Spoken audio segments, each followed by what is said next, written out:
Bismillahirrahmanirrahim, alhamdulillahi rabbil alamin, wassalatu wassalamu ala nabiyina Muhammad, wa ala alihi wa ashabihi ajma'in, wa ba'd. Sonde inshallah do të vazhdojmë me temën e radhës, dhe që është temë që flet për varfrinë e zemrave. Dhe në këtë temë Sheikhu e sjell hadithin që transmetohet Ibn Majah prej Abu Dardas radhiyallahu anhu, i cili thotë që një ditë dolëm me pejgamberin sallallahu alaihi wasallam, ose vërtet pejgamberi sa më thotë erdhi tek ne, edhe na gjeti duke përmendur varfrin. Edhe na pa që po i friksohemi varfrisë. Po friksohemi që mos po na godet varfria. Edhe pejgamberi sallallahu alaihi wasallam tha: "Al faqra takhafun", a prej varfrisë po friksoheni?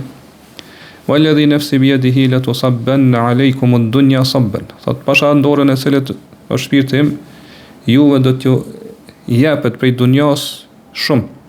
Po kjo që përdor këto shpreha në arabisht, do të hedhet mbi ju për të mirave të dunjas shumë. Hatta la yuzigha qalba ahadikum izaghatan illa hi. Sa që thot do njërit prej juve gjaja vetme që kam ja deviju zemrën për rrugës të vërtet është dunjaja. Aq shumë do t'ju japet juve, do t'ju hapet prej dunjas. Wajmullahi laqad taraktukum ala misli al-bayda laylaha wa naharuha sawa. Thot pasha Allahun, juve ju kam lënë një rrugë të bardhë, të pastër, që nata dhe dita saj janë të njëjta. Po nuk ka diçka të paqartë aty. Çdo gjë është e qartë. Po ky hadith po na tregon se varfria është një mendim ose një ankth, një çështje që i preokupon edhe i shqetëson shumë prej njerëzve. Sidomos në kohët kur njerëzit sprovohen me fatkeqësi ndryshme, në cilat ka paksim të pasurisë, paksim të rrezikut, paksim të lashtave, frutave, kështu me radhë. Prandaj në hijen e këtyre sprovave, njerëzit që e dinë pra e përmendin varfrinë. Edhe hulumtojnë, diskutojnë mes veti shumë se cilat janë ato metoda, mënyrat që qysh me i trajtu varfrinë, dhe se mi ka përcy krizat me cilat ballafaqohen, qysh me të i kalu problemet. Mirë po, çështja është ashtu siç po na tregon apo na sqaron pejgamberi sallallahu alaihi wasallam, thotë juve ju kum lënë në një rrugë të qartë, të bardhë, që nata dhe dita saj janë të njëjta, të barabarta. Po pejgamberi sallallahu alaihi wasallam këtu po don më na tregu që feja jon është fe e bekuar. Është fe madhështore në cilën ka zgjidhje për gjitha problemet. Dhe ka përsim të i kalim të gjitha krizave dhe gjitha sprovave dhe fatkeqësive. Pra është një fe që është madhështore dhe bekuar e bereqetshme.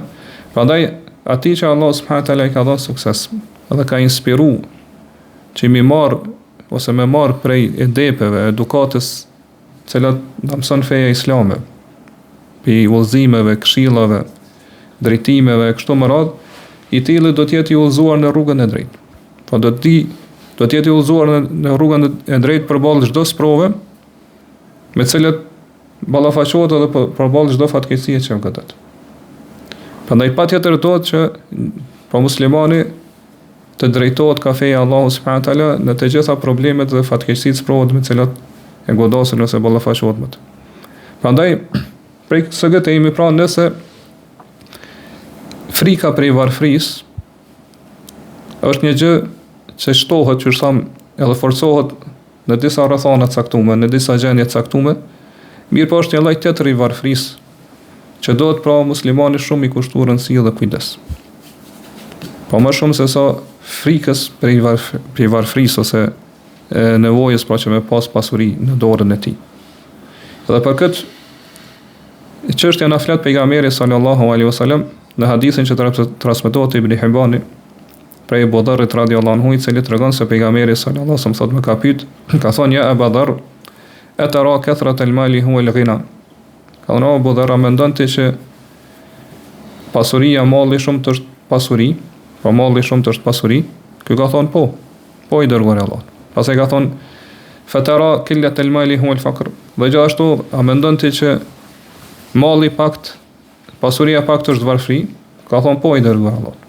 Po kjo është siç e din koncepti i cili mbizotron të shumica njerëzve, ose mund të them të gjithë njerëz sa i përket varfrisë. Mirë po pejgamberi sallallahu alaihi wasallam tha innamal ghina ghina al-qalb. Tha dije që pasuria e vërtetë është vetëm pasuria e zemrës.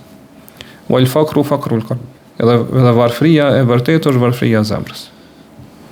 Po kjo është ashtu siç po na shpjegon edhe sqaron pejgamberi sallallahu alajhi wasallam, kur njeriu ka pasurinë në zemrën e tij, pra ka zemrën e pasur, atëherë ato nuk e dëmton asgjë, edhe nëse është nevojtar dhe i varfër, nëse nuk ka asgjë në dorën e tij. I cili ka zemër të pasur, gjithmonë do të jetë i pajtuar dhe i kënaqur me atë që Allah subhanahu wa taala ka caktuar për të dhe ka ndonë për të prapë i rrezikut dhe i pasurisë. Ndërsa ai i cili ka zemër të varfër, edhe nëse jepet prej mallit, pasuria më e madhe, ai vazhdimisht do të shoh veten e tij që është i varfër, që ka pak, edhe që hisja e tij pra është po privohet prej asaj që i takon atë që meriton për hisës së tij. Edhe gjithmonë kërkon shtesë, kërkon më shumë. Siç na ka mësuar vetë pejgamberi sallallahu alajhi wasallam në hadithin e Anas ibn Malikut, ku tregon se pejgamberi sallallahu alajhi wasallam ka thonë: "Law anna li ibn Adama wadiyan min dhahab, ahabba an yakuna lahu wadiyan." Sikur njeriu ta kishte një lugin plot me flori, me ari do t'i kërkonte edhe dy tjera. Walan yamla afahu illa at-turab. Mirë po thot gojën e njeriu, pra fytyn edhe barkun e tij nuk e mbush asgjë tjetër përveç dhëut. Wa yatubu Allahu ala man tab. Dhe Allah ja pranon pendimin atij që pendohet tek ai. Hadithi transmetohet te Buhariu. Te Imam Ahmedi kemi në shtet thot labtagha ilayhi ma thalithan. Pastaj do t'i kërkonte për këtyre dy luginave me flori edhe tretin. Pra qëllimi është do të vazhdonte kështu me radhë me kërku deri në pafundësi. Po kjo është në natyrën e njeriu, si krijesë, si person, ose në natyrën që ka kriju Allahu, përveç atij që Allah subhanahu wa taala ka mëshiruar dhe ka udhëzuar në besim dhe në islam. Dhe pejgamberi sallallahu alaihi wasallam tha, dhe po fytyn ose gojën e tij nuk e mbush asgjë tjetër përveç dhëut. Pra njeriu vazhdon me kanë lakmitar, që me mbledh dhe me tubu sa më shumë prej kësaj dunjaje derisa të vdes. Edhe kur vdes, pastaj siç dihet, pra gojën edhe fytyn e tij ose mbrensinë e tij e mbush dheu. Mirë po, në fund hadithet pejgamberi sallallahu alaihi wasallam po na nxit neve që vazhdimisht më kthejmë me pendim te Allahu subhanahu wa taala. Ka se zakonisht ata të cilët kanë lakmi të mëdha për me mbledh pasuri, nuk tregohen të kujdesshëm dhe nuk ruhen sa i përket raporteve, marrëdhënieve me njerëz, pra shitblerjeve, edhe bin gjëra që janë haram, që janë ndaluar. Dhe ilaçi i kësaj është që mu pendu dhe me kërku falje te Allahu subhanahu wa taala. Pra shohim që gjithë çështja në këtë problem, në këtë problematik të varfërisë, po edhe në çdo problem tjetër me cilën Allah faqohet musliman është kthehet te zemra e tij. Po me përmirësu zemrën e tij, me drejtu zemrën e tij në bindje ndaj Allahut subhanahu wa taala, duke e mbushur me iman për Allahun, duke mbështetur Allahun subhanahu wa taala, duke qeni pajtuar dhe i kënaqur me që Allah subhanahu wa taala ka caktuar për të, dhe kështu më radh pikë kuptimeve madhështore që i sjell imani dhe udhëzimeve të tij pra të mrekullueshme. Dhe gjithashtu pra edhe pendimi i sinqert për çdo neglizhencë apo mangësi që na ndodh neve gjatë këtij rrugtimi. Prandaj ai që mediton rreth udhëzimeve të kësaj feje, në trajtimin e kësaj problematike që e shqetëson njeriu, ose e shqetëson e shkakton kriza shumicës së zemrave të njerëzve, patjetër që në këtë fe ka me gjetur sa më lart pa udhëzime madhështore, edhe këshilla të sakta, të cilat e përmirësojnë njeriu. Dhe nuk e përmirësojnë njeriu vetëm në çështjen e dunjas, pa jetës së kësaj bote, mirë po e përmirësojnë njeriu në çështjet e fesë, të dunjas edhe të ahiretit, botës tjetër. Siç i gjejmë këto trija të përmbledhura në doan që është transmetuar pe pejgamberit sallallahu alajhi wasallam, që është doa vërtet madhështore dhe bereqetshme, po transmetohet te Muslimi që pejgamberi sallallahu alajhi wasallam është lut ka thënë Allahumma aslih li dini alladhi huwa ismatu amri. O Allah, më përmirëso fen time, e cila është mburojë e çështjeve të mia. Po feja, kur Allah ta përmirëson fen, ai i mbron ty mbi gjitha të këqijave. Po gjithashtu edhe të mirat që i kiti mbron. Dhe siç dihet, pra përmirësimi i fesë bëhet duke vepruar sipas asaj që dëshiron edhe kërkon Allah subhanahu wa taala për neve, sipas sunetit pejgamberit sallallahu alaihi wasallam. Pastaj thot wa aslih li dunyaya allati fiha ma'ashi. Dhe më përmirëso dunjan time në të cilën unë jetoj. Pra me ta përmirësuar çdo gjë që ke nevojë, me të ruajt ato gjëra që pra ndërlidhen me dunjan tonë, me don rrezik të mjaftueshëm me kështu me radhë.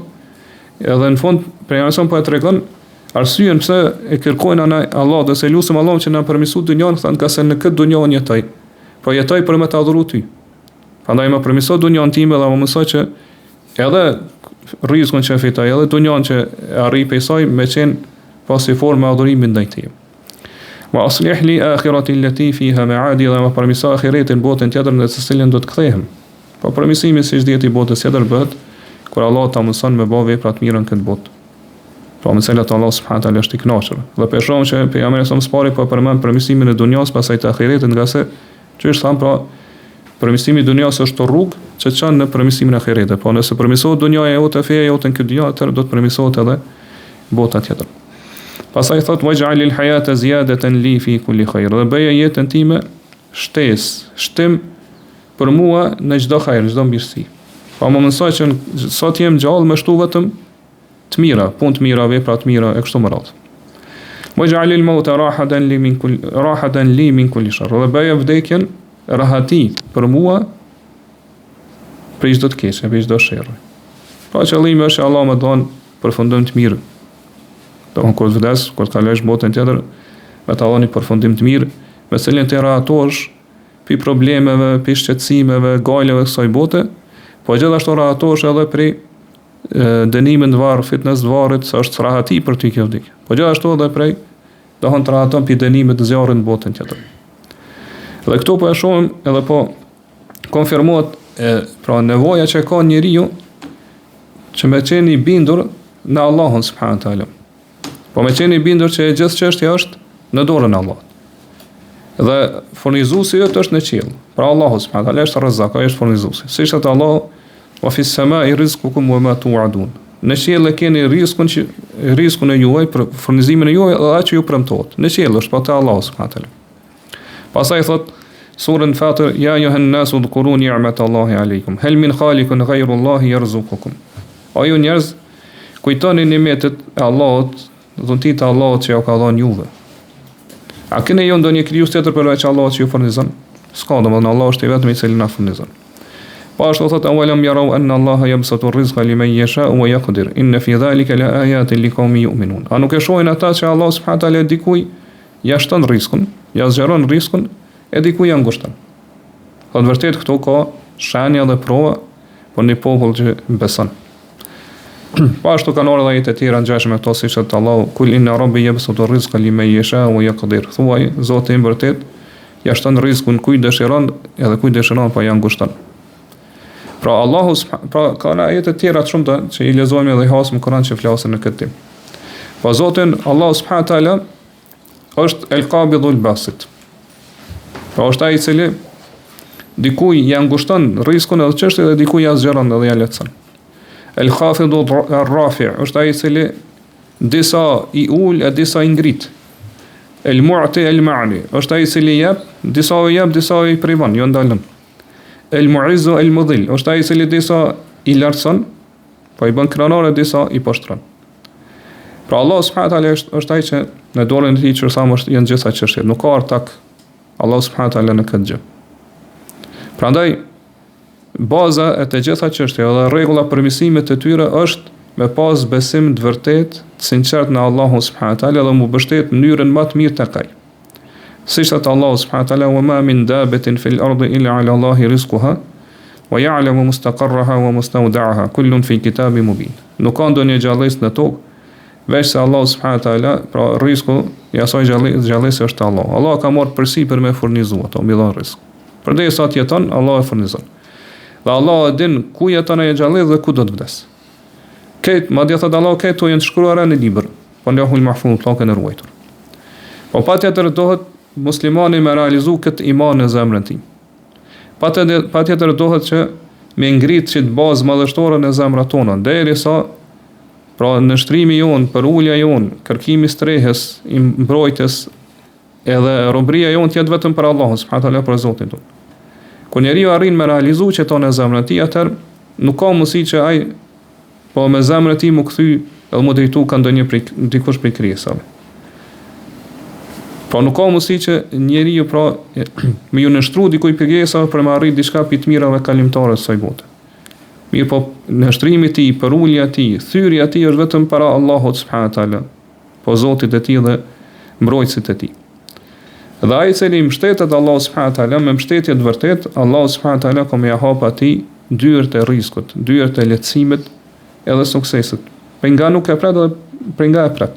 Siç thot Allahu subhanahu wa taala: "Wa man yattaqillaha yaj'alhu makhrajan wa yarzuqhu min haythu la yahtasib wa man yatawakkal 'ala Allahi fa huwa hasbuh." Kur do të mbështetet Allahut, Allahu gjithmonë ka më bati rrugdalje. Allah e furnizon për nga nuk e pret, për nga nuk e mendon. E ai që mbështetet Allahut, Allahu i mjafton atij. Nëse mbështetesh vërtet Allahut, Allahu të mjafton gjitha çështjet e tua. Edhe pejgamberi sallallahu alaihi wasallam thon hadithin që transmetohet te Tirmidhiu dhe Majah, është hadith sahih, thotë: "Law annakum kuntum tawakkaluna 'ala Allahi haqqa tawakkulihi la ruzqtum kama yurzaqu at-tayr taghdu khimasan wa taruhu bitan." Sikur ju të mbështeteshit Allahut subhanahu wa taala, ashtu siç e meriton Allahu të mbështeteshit, atëherë do të furnizoheshit propri Allahut ashtu siç furnizohen zogjt, cilët dalin në mëngjes me barkun e zbrazur dhe kthehen në mbrëmje me barkun e mbushur plot. Pra zogjt, siç e dim, bojnë lëvizje, po veprojnë, punojnë mirë, po pak, lëvizjet e tyre janë të pakta. Mirë po ato janë mbështeten në Allah subhanahu wa taala dhe Allah i furnizon, thotë edhe ju do t'ju furnizonte Allah sikur që i furnizon zogjt. Prandaj në këtë hadith, përveç që kemi pra nxitje që më mbështet Allahut, ashtu siç e meriton Allahu, siç e ka hak Allahu, po ashtu kemi nxitje dhe inkurajim që me punu. Po njeriu me dal me punu, me kërku rrezikun e tij. Siç thot Allahu subhanahu wa taala: "Famshu fi manakibiha wa kulu min rizqihi wa ilayhi an-nushur." Esni në për rrugët, viset e tokës, edhe hani pi rrezikut Allahut, profitoni edhe hani pi rrezikut furnizimit të Allahut. Mirë po esni, dilni, punoni. Dhe tek ai do të ktheheni. Po ashtu e dimë Allah subhanahu wa taala ka thonë në surën Jumu'a: "Fa idha qudiyatis salatu fantashiru fil ardi wabtaghu min fadlillah." Kur përfundon namazi i xumës, jo shpërndahuni nëpër tokë edhe kërkoni pi të mirave të Allahut. Prandaj pra besimtari në këtë çështje do të jetë shumë ambicioz, aktiv, edhe larg plagështisë, larg dembelis, larg përtacis. Pra, edhe nëse ka diçka pak në dorën e tij pi pasurisë, pi mallit, ai duhet me dal me lëviz. Nga se kjo e pakta që është, nëse njeriu pra që shtam ka ambicie, është aktiv dhe i mbështetet Allah subhanahu wa taala, Allah jep bereqet shumë, jep furnizim shumë. Prandaj, siç e po pejgamberi sallallahu alaihi wasallam do t'ju furnizonte që i furnizon zogjt, edhe pse ata bojnë lëvizje të pakta. Prandaj, në anën tjetër pejgamberi na ka treguar që besimtari nuk i lejohet me lyp. Nëse është i fortë fizikisht, edhe gëzon shëndet të mirë, nuk lejohet me ashtu i dorën tjetër edhe me lyp. Po i ka pa dy burra prej ansarëve që kanë kërkuar prej sadakas, prej buxhetit të shtetit. Edhe kur i ka shikuar pejgamberi sallallahu alajhi wasallam, i ka pa që ata janë të fortë fizikisht, fuqishëm. Ai ka thonë: "Shi'tuma a'taytukuma." Nëse doni po ju japi. Mirë po thot: "Wala tahillu li ghaniyyin wala li qawiyyin muktasib." Mirë po dijeni se sadakaja, pra zakati kështu më radh, nuk është e lejuar për ata që ka parë, që është për të pasurin, por edhe për ata që është i fuqishëm e ka mundësi me fitu, me dalë me punu edhe me fitu. Prandaj pra Islami na nxit neve që me punu, edhe me qëndru që tham larg papunës, papunësisë ose dembelis, përtacis. Mirë po me dalë me punu, me vepru, edhe që tham me pas mirëbesim, bindje në Allahun subhanahu wa taala, edhe mbështetje te ai, edhe gjithashtu pra në mënyrën më të mirë me kërku mbrojtjen e strehën te Allahu subhanahu wa taala. Po ashtu në anën tjetër, pra Islami ka udhëzu ata cilët janë të varfër ose janë nevojtar që me qenë ekonomik në shpenzimin e pasurisë së tyre. Edhe me kanë çfarë pajtuar atë kënaqur me që Allah subhanahu wa taala ka dhënë.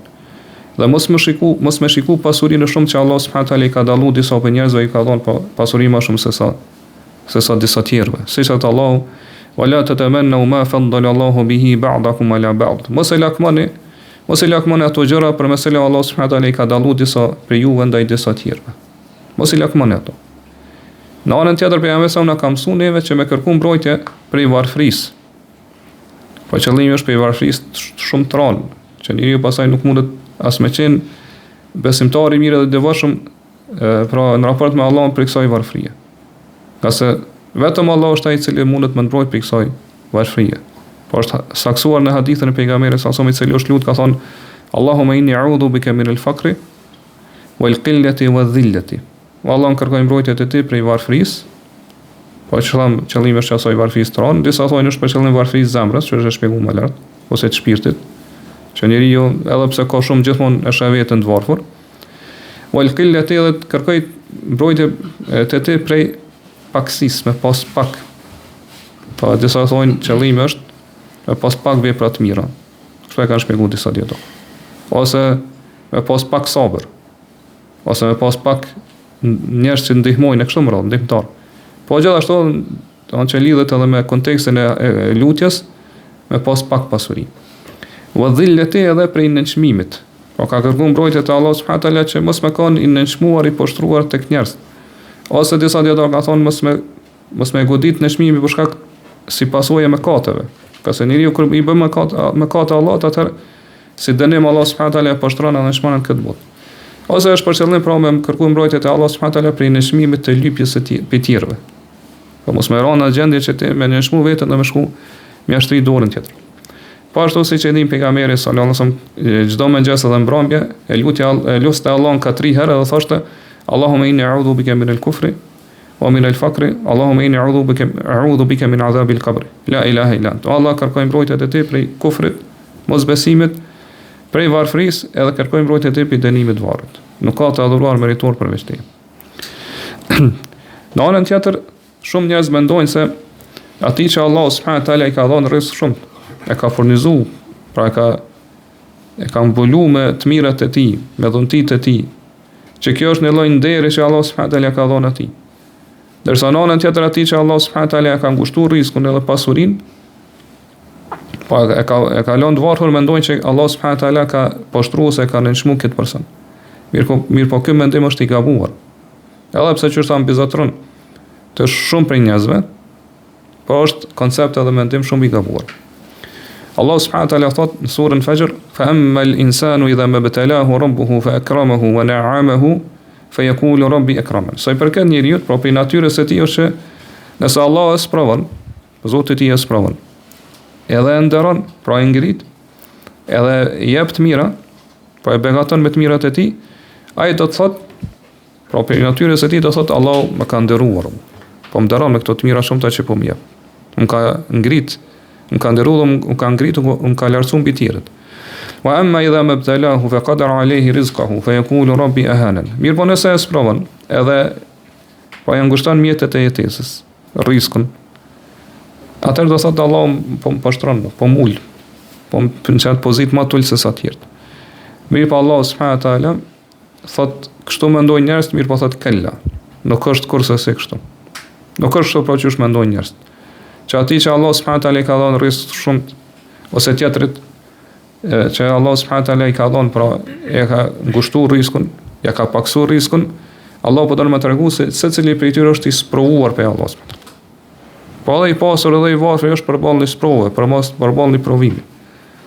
I pasur i sprovohet me pasurinë e tij, kurse i varfër me varfrinë e tij. Dhe jeta e kësaj bote është e tillë. Pra është një mejdan i sprovës. Është një hapësirë, një shesh ku sprovohen njerëz dhe kalojnë për teste dhe provime ndryshme. Prandaj pra pasuria është fitnë, po gjithashtu edhe varfëria është fitnë. Sprovë. Prandaj ka orë në sunetin e saktë pe pejgamberit sa që ka kërkuar mbrojtje pe fitnes se pasurisë dhe varfërisë. Ka thonë Allahumma inni a'udhu bika min fitnatil ghina wa a'udhu bika min fitnatil faqr. O Allah, kërkoj mbrojtje te ti prej fitnes së pasurisë. Dhe kërkoj mbrojtje te ti prej fitnes së varfërisë. Po dyja janë fitnë. Mirë po besimtarit që Allah subhanahu wa taala ka dhënë sukses. Edhe ka inspiruar pra drejt rrugës, me ndjek rrugën e drejtë, ai në këto dy teste dhe provime gjithmonë del fitues. Pavarësisht a është i varfër apo i pasur. Siç thot pejgamberi sallallahu alaihi wasallam, ajaban li amri al-mu'min inna amrahu kulluhu khair. Është e çuditshme çështja e besimtarit. Nga se gjithë çështja e tij është khair. Wa laysa dhalika li ahadin illa lil mu'min. Dhe kjo nuk i takon askujt tjetër përveç besimtarit. In asabat husarra shakara fa kana khairan lahu. Nëse i vjen një mirë, kalon pra në mirëqenie, e ka në mirëqenie, thot ai falëndron Allahun, është mirënjohës dhe kjo është më e mirë për to. Po është e mirë për to, nga se Allah shpërblen për falëndrimin edhe mirënjohjen. Wa in asabathu darra sabara fa kana khairan lahu. Nëse e godet diçka që e dëmton e keqe, qoftë varfëni ose smunje kështu me radhë, thot besimtari duron, edhe kjo është më mirë për to, po shpërblehet për durimin e tij. Prandaj pra besimtari gjatë mirëqenies e fiton shpërblimin e falendëruesve, ndërsa gjatë fatkeqësisë provës e fiton shpërblimin e durimtarëve. Edhe prej tipareve më madhështore që do të mi pas besimtari është më mundu me realizu ubudien për robërimin në shtrimin ndaj Allah subhanahu wa taala përmes shfaqjes së nevojës në raport me Allah subhanahu wa taala. Po besimtari gjithmonë do të më shfaq në çdo gjendje, çdo situatë që kalon do të më shfaq se është nevojtar, por me zemrën e tij dhe me veprat e tij tjershme do të më shfaq nevojën për Allah subhanahu wa taala. Kjo është shpirti dhe thelbi i adhurimeve dhe ibadeteve tona. Po besimtari do të më ditë me dije të bindur pra në zemrën e tij që është nevojtar për Allahun subhanahu wa taala. Është i varfër për Allahun. Edhe ka nevojë për Allahun subhanahu wa taala edhe për lëvizjen më të vogël të trupit të tij, edhe për lëvizjen e syrit. Të jenë nevojtar për Allahun subhanahu wa taala. Për arsye se njeriu dhe gjitha krijesat pa përjashtim janë robër të Allahut subhanahu wa taala. E përdesë janë robër të Allahut, atëherë janë nevojtar të Allahut subhanahu wa taala, nga se janë nën sundimin, nën pushtetin e tij. Pra Allah është Zoti i tyre, është sunduesi i tyre dhe i adhuruar i tyre. Po nuk kanë të adhuruar meritor tjetër përveç tij. Prandaj pra realisht krijesa nuk ka asgjë prej vetes së tij. Në parim çdo gjë që e ke ti nuk është prej teje, nuk është prej vetes tonë. Mirë po vetja jote, qenja jote, cilësitë e tua, tiparët e tua, veprat e tua, çdo gjë që ti përfiton, çdo gjë që ti e meriton, e tjera, këtë janë këto krijesa të Allahut. Allah i ka krijuar dhe ti ka dhënë ty. Allah subhanahu wa taala pra është Zoti i gjitha këtyre gjërave. Zotruesi, poseduesi, krijuesi, ai që ka dhënë formë, ai i cili domthon që i drejton dhe rregullon çështjet e tua e kështu me radhë. Prandaj çdo gjë që don Allahu subhanahu wa taala me vullnetin e tij bëhet. Dhe çdo gjë që Allah nuk dëshiron me vullnetin e tij nuk ka mundësi kurse se të bëhet, edhe të ekzistojë. Prandaj nuk ka mundësi që dikush me kontestu ose me refuzu, me kthy mbrapsht gjykimin edhe vendimin e Allahut. Allah subhanahu wa taala thon sura Fatir: "Ma yaftahillahu lin-nasi min rahmatin fala mumsika laha." Ato mirësi që Allah subhanahu wa taala jep njerëzve për mëshirës së tij, askush nuk ka mundësi mi pengu. Wa ma yumsik fala mursila lahu min ba'di. Ndërsa ato që i pengon Allahu, askush nuk ka mundësi pas Allahut me ia dhënë njerëzve. Kur e ndalon Allahu, nuk ka mundësi dikush me ia dhënë dikujt tjetër. Prandaj pra, që tham krijesa është nevojtar i varfër për Allah subhanahu wa taala në të gjitha aspektet. Allah subhanahu wa taala thotë: "Ya ayyuhan nas antumul fuqara ila Allah." O ju njerëz jeni fukara, jeni të varfër nevojtar për Allah subhanahu wa taala. Wallahu huwal ghaniyul hamid. Allah është i pasuri, i vetmjaftueshëm dhe i lavdëruari. Jo s'mund me kanë vetmjaftueshëm, pa varur, jeni nevojtar për Allah subhanahu wa taala. Po nuk mund njeriu me kanë i vetmjaftueshëm, edhe mos me pas nevojë për Allah subhanahu wa taala në veten e tij, apo domthon mos me pas nevojë për Allah subhanahu wa taala duke i drejtuar dikujt tjetër, nga se ai është nevojtar për Allah, nga se është krijesa e Allahut. Edhe siç e dim ka ardhur në hadithin kutsi që transmetohet te Muslimi, ku Allah subhanahu wa taala thotë: "Ya ibadi kullukum dalun illa man hadaytuhu fastahduni ahdikum." O ju robërit e mi, të gjithë jeni të humbur, devijuar, përveç atij që kam udhëzuar unë. Prandaj kërkoni udhëzimin prej meje që unë t'ju udhëzoj. Po këtë ka nevojë me kërku udhëzimin prej Allahut, edhe ata që janë të udhëzuar. Ka se udhëzimi është prej Allahut, jo prej neve. Kullukum ja'in illa man at'amtuhu fastat'imuni ut'imkum.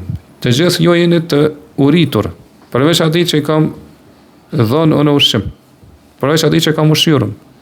Prandaj thot kërkoni ushqimin prej meje që unë t'ju ushqej. Pastaj thot: "Ya ibadi kullukum 'arin illa man kasawtuhu fastaksuni aksukum." O ju robërit e mi, të gjithë jeni të zhveshur. Po në realisht edhe rrobat që i keni nuk i keni prej vetes, s'është jo që i keni vesh veten e juaj. Mirë po thot unë jam ai që i kam vesh juve. Prandaj thot kërkoni prej meje që t'ju vesh, edhe kam ju vesh, kam ju dhënë rrobat me cilat veshuni. Ya ibadi innakum tukhti'una bil-layli wan-nahar wa ana aghfiru dhunuba jami'a fastaghfiruni aghfir lakum. O ju robërit e mi, ju bëni gabime gjatë ditës edhe natës. Gjatë 24 orësh jo bën vazhdimisht gjëna dhe gabime. Mirëponi jam ai që i falë gjitha mëkatet. Prandaj kërkoni falje prej meje që on t'ju fal. Hadithi është edhe më i gjatë. Ibn Hajeri vërtet Ibn Rajab Allahu shoh kur flet për këtë hadith, thotë kjo hadith na tregon se krejt krijesat janë nevojtare të varfër për Allahun subhanahu wa taala në arritjen e dobive të tyre, interesave të tyre. Edhe në ato për cilët ne nuk na shkon mendja hiç. Rrobat, ushqimi, mendojna që janë gjëra shumë të lehta të arritshme për neve. Mirërealisht na jemi nevojtarë të varfër për Allahun subhanahu wa taala për këto gjëra. Sa ashtu qysh e dim që i ka priju disa për njerëzve në anën tjetër të botës mbi këtyre gjëra shumë lehtë mundet Allahu na priju pi neve, edhe neve për tyre. Prandaj thotë krejt njerëz janë nevojtarë për Allahun subhanahu wa taala në arritjen edhe fitimin e interesave dhe gjërave që janë dobi të tyre. Edhe në largimin e gjërave që i dëmtojnë. Qofshin këto interesa edhe gjëra që ndodojnë që kanë të bëjnë me çështjet e fesë apo dunjos. Po gjithmonë njerëz po janë nevojtar për Allahun subhanahu wa taala. Edhe gjithashtu thotë hadithi na tregon që njerëz nuk zotrojnë për veten e tyre asgjë. Për këtyre dobive, interesave na nuk zotrojnë asgjë për veten tonë ose për vetes tonë. Dhe hadithi na tregon se atij që Allahu subhanahu wa taala e ka begatuar me udhëzim dhe rrezik, ose kundërta thot, atij që Allahu subhanahu wa taala nuk e ka begatuar me udhëzim dhe rrezik, thot ai do të jetë i prijuar për këtyre dyjave në këtë dunjë. Dhe atë që Allahu subhanahu wa taala nuk e ka begatuar me faljet mëkateve, thot të tillin mëkatet e tij do ta shkatërrojnë në botën tjetër. Po do ta dërgojnë në dënimin e botës tjetër. Prandaj pra gjitha çështjet janë në dorën e Allahut subhanahu wa taala, udhëzimi, mirëqenia, rreziku, shëndeti e të tjera. Allahu subhanahu wa taala ka dëshiruar që këto gjëra më ndodh ose mi pas domthon krijesat e tij dhe ashtu ka ndodhur. Dërsa për ata që Allah subhanahu wa taala nuk i ka dëshiruar këto gjëra, pra nuk mundën kurse se çështja e tham deri tash më ndodhen me ekzistuat. Siç thot Allahu inna ma amruhu idha arada shay'an an yaqula lahu kun fayakun. Urni Allah subhanahu wa taala kur dëshiron një gjë, është vetëm të thotë bëhu dhe ajo bëhet. Kjo është ajeti në surën Yasin. Dërsa sura Nahl thot inna ma qawluna li shay'in idha aradnahu an naqula lahu kun fayakun. Fjala jon kur dëshirojmë një gjë është vetëm të themi bëhu dhe ajo bëhet. Pra dhënia e Allahut që vjen prej Allahut subhanahu wa taala është fjalë, është vetëm një fjalë prej tij. Mirë, po gjithashtu edhe dënimi Allahu subhanahu wa taala është një fjalë prej tij, vetëm i thotë bëu dhe ajo bëhet. Prandaj kur Allahu subhanahu wa taala dëshiron me jap dikujt diçka, apo me dënu dikon me një dëshkim e të tjera, po Allahu po vetëm i thotë bëu dhe ajo më herë bëhet. Prandaj si ka mundësi që pas kësaj njeriu pra me kërku mbrojtje, streh ose më nështrum ju për ul dikujt tjetër përveç Allahut subhanahu wa taala. Me lut, me kërku pi dikujt tjetër përveç Allahut subhanahu wa taala. Ose me lën meritat e këtyre gjërave vetes tij ose dikujt tjetër për krijesën. Për këtë arsye Allah subhanahu wa taala thot fabtaghu 'inda Allahi rizqa wa'buduhu washkuru lahu. Rizqun kërkon vetëm te Allahu. Vetëm ata adhuroni dhe vetëm Allahun falenderoni. Prandaj çfarë thot Ibn Taymija Allahu mëshirot, njeriu patjetër do të me pas rrezik për me jetu, me pas furnizim. Është i nevojshëm për këtë gjë. Ka nevojë për këtë gjë. Mirë po thot, nëse rrezikun e kërkon prej Allahut, bëhet rob i Allahut. E nëse kërkon prej krijesës, atëherë bëhet rob i asaj krijese, edhe nevojtar për atë krijesë. Prandaj pra varfëria e krijesave, nevoja e tyre për Allahun subhanahu wa taala, për Zotin e tyre është nevojë, është një çështje që bëron prej qenjes së tyre. Po që e përfshin qenjen e tyre, po krijesat me qenjen e tyre janë nevojtar për Allahun subhanahu wa taala. Nuk mundën me ekzistu pa Allahun subhanahu wa taala. Mirë po, pastaj njerëz pra krijesat dallojnë sa i përket mënyrës se si arrin me kuptu, me perceptu çet nevojën që kanë për Allahun subhanahu wa taala. Këtu pasaj njerëz dallojnë, pra dikush më pak e dikush më shumë, dikush hiç nuk e ndjen nevojën e tij për Allah, po e konsideron vetëm që është i vetëm mjaftueshëm dhe i pavarur, s'ka nevojë për Allahun e kështu me radhë. Prandaj pra njeriu gjithashtu do të më ditë që është nevojtar për Allahun subhanahu wa taala nga dy anë, ose dy aspekte. Aspekti i adhurimit edhe i kërkimit ndihmës. Siç thamë se Allah subhanahu wa taala në surën Fatiha, iyyaka na'budu wa iyyaka nasta'in. Vetëm ty të adhurojmë dhe vetëm prej teje ndihmë kërkojmë. Pra robi është nevojtar për Allahun subhanahu wa taala nga aspekte që Allahu subhanahu wa taala është i adhuruar i tij, cilin ky e adhuron me dashuri që tregon dashuri që tregon madhrim për Allahun subhanahu wa taala dhe respektim për to. Mirë po zemra e njeriu nuk ka mundësi të përmirësohet. Nuk ka mundësi, çfarë thotë këto, vazhdon pra Ibn Taymija Allahu mëshiroft. Zemra e njeriu nuk ka mundësi të përmirësohet, nuk ka mundësi të arrijë shpëtimin. Nuk ka mundësi të lumturohet, të gëzohet, kënaqet, të mrekullohet, as që të sotë dhe gjej prehje veç se kur adhuron Zotin e tij, edhe kthehet tek ai, te Allahu subhanahu wa taala. Edhe nëse njeriu thot arrin të gjitha llojet e kënaqësisë të kësaj bote, nuk ka mundësi që zemra e tij pra të jetë e qetë, edhe të gjej pra prehjen. Për arsye se në zemrën e njeriu pra ka një varfërie që do thonë është në brenda qenies së njeriu. Është varfëri e qenies së njeriu që ka nevojë për Allahun subhanahu për Zotin e tij. Ka se ai është i adhuruar, ai është që duhet me dashur, i dashurit, ai është që duhet me kërku edhe me synu. Përmes Allahut thot, edhe përmes saj arrihet, po e arrin zemra që është e tha edhe më lart, pra atë gëzimin, haren, kënaqësinë, begatin edhe qetësinë edhe prehin. Thotë në anën tjetër gjithashtu njeriu është nevojtar edhe për Allah subhanahu wa taala nga aspekti kërkimi ndihmës. Po nëse Allah nuk ndihmon atëherë ti nuk mundesh me arrit qëllimet dhe synimet të tua. Nuk ke pas sukses. Je nevojtar të vazhdimisht me kërkuar ndihmë prej Allahut subhanahu wa taala. Çështjet e tua më ia dorëzu Allahu subhanahu wa taala. Edhe më nështru gjykimeve dhe vendimeve të Allahut subhanahu wa taala. Po ashtu më nështru edhe ligjeve që i ka zbrit për ty. Nga se po këtu këtë janë fjalë të Shehul Islamit me të imjesosht. Nga se thot nuk ka mundësi që njeriu me arrit me fitu ose me arrit me realizu diçka prej këtyre gjërave përveç se përmes adhurimit dhe përmes Allahut subhanahu wa taala dhe pa duke ju bindur Allahut subhanahu wa taala dhe duke zbatuar dhe realizuar këto kuptime dhe domethënie që i përmendëm më lart. Përndryshe thot, nëse Allah nuk e ndihmon ai mbetet pa ndihmë.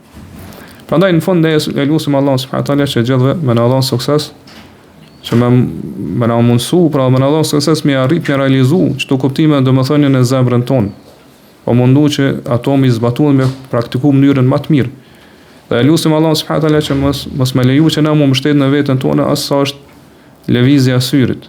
Dhe gjithë pra më na udhëzon në rrugën e drejtë. Allah subhanahu wa taala di më mirë, Allahu alem. Allahumma salli wa sallim ala nabina Muhammad wa ala alihi wa ashabihi ajma'in.